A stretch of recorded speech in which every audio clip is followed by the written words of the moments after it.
and gentlemen, we now present George Edwards in Dr. Jekyll and Mr. Hyde.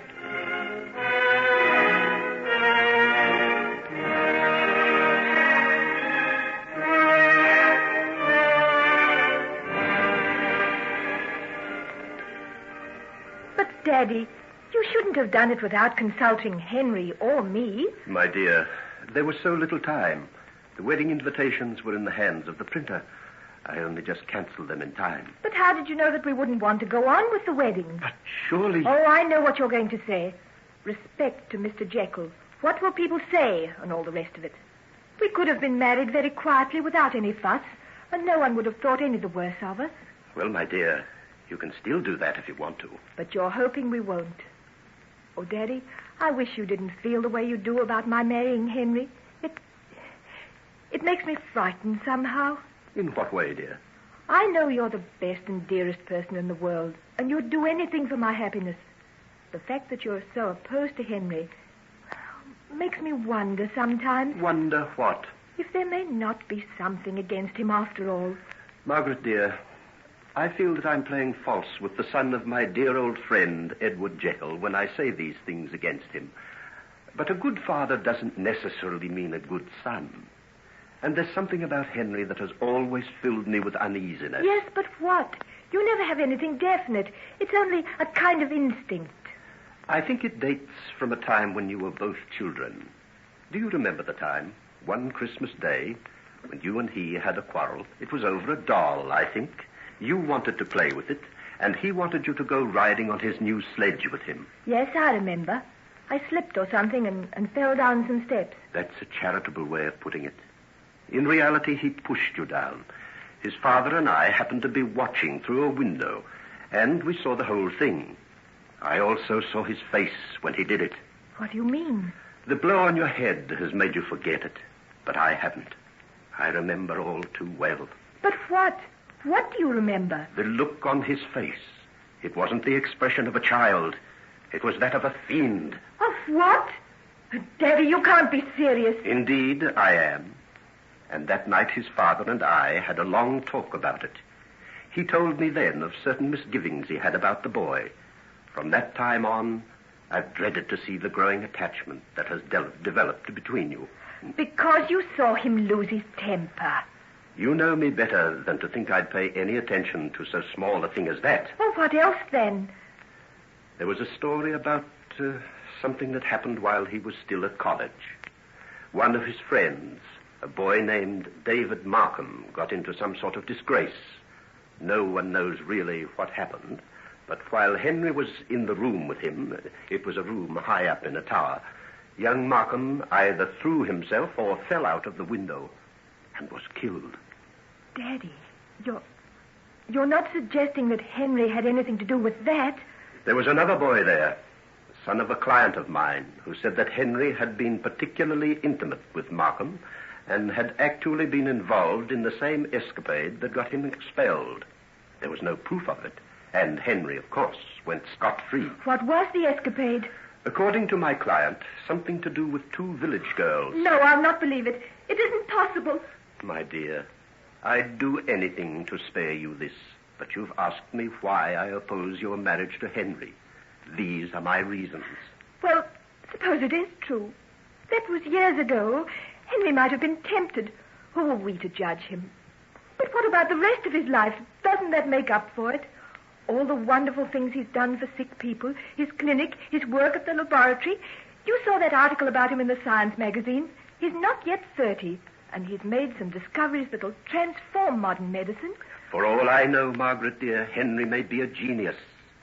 But even a genius would not find forgiveness in my eyes if he caused you any harm. Harm? But how could he? Don't you understand that he loves me? But not enough to give up his association with a man whom I've reason to believe is evil enough to overcome all that is best in Henry Jekyll and reduce him to a level similar to his own. And that is lower than the beasts. Who are you talking about? A man named Edward Hyde. Has he ever spoken to you about him? No, never. Who is he? I don't know. But before you marry Henry, I'm going to make it my business to find out.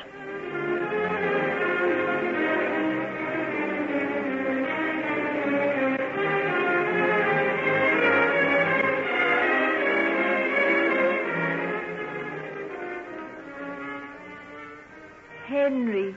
Oh, my poor darling. You don't know how good it is to see you, Margaret. Somehow I was afraid you wouldn't be here. But why? Surely of all times now... When one has had the terrible, unexpected blow, one distrusts everything. But not me, surely. Not you, dear. But there might have been something else to keep you away from me. Nothing. There's nothing on this earth that could ever do that.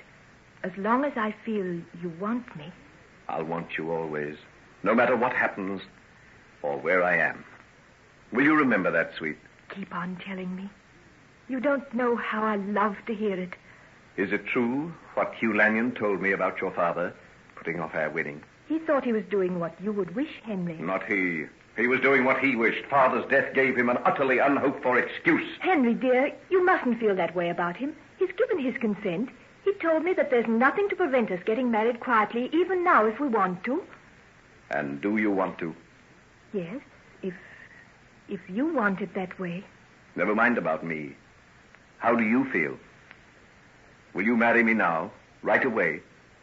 Or would you rather wait and have your wedding in a church, with bridesmaids and choral service and all the rest of the pomp and ceremony? Oh, Henry, darling, you know I don't care a bit for all that. No, but you hesitated. You said if I wanted it that way. Don't you want to get married now? Can't we talk about it a little later on? You've just come from that long train journey and... No, I want to know just exactly how you feel. I wasn't wrong in feeling uneasy about you. There is something that's keeping you away from me. Oh, darling, that's nonsense. Oh, no, it's not. I've got a peculiar instinct for these things. There's something at the back of your mind. I can sense it. And I'm never wrong. Now tell me what it is, Margaret. I'm not going to let you worry yourself over nothing. You look dreadfully tired and not a bit well. Did you sleep on the train? I've hardly slept for nights. Then you must get some rest now. After that, we'll talk. Do you think I'll be able to rest until I know? What's troubling you, Margaret? You've got to tell me. Please, dear. You're making a mountain out of a molehill. Ah, then there is a molehill. You said there was nothing. There is nothing. A pack of stories which I don't believe. What kind of stories? Oh, ridiculous nonsense about someone who fell out of a window when you were at school. What? Who told you that? Oh, never mind. It's not important. Not important? Margaret, I've got to know. But why? I told you I didn't believe it. Whoever told you is trying to turn you against me. What else did you hear? Nothing. Yes, there is something. Henry, why do you look like that? There's no need to get so angry. Isn't there? You think I should feel nothing about the person who's trying to take you away from me? But they haven't. Yet there's just that shade of doubt that makes you hesitate about marrying me. The poison's beginning to work. How can you say such a thing? I don't care what anybody says about you. What have they been saying? It was your father, wasn't it? Yes, it was. I guessed it. And yet you say he's not trying to prevent our marriage. If he doesn't think you'll make me happy, can you blame him? No.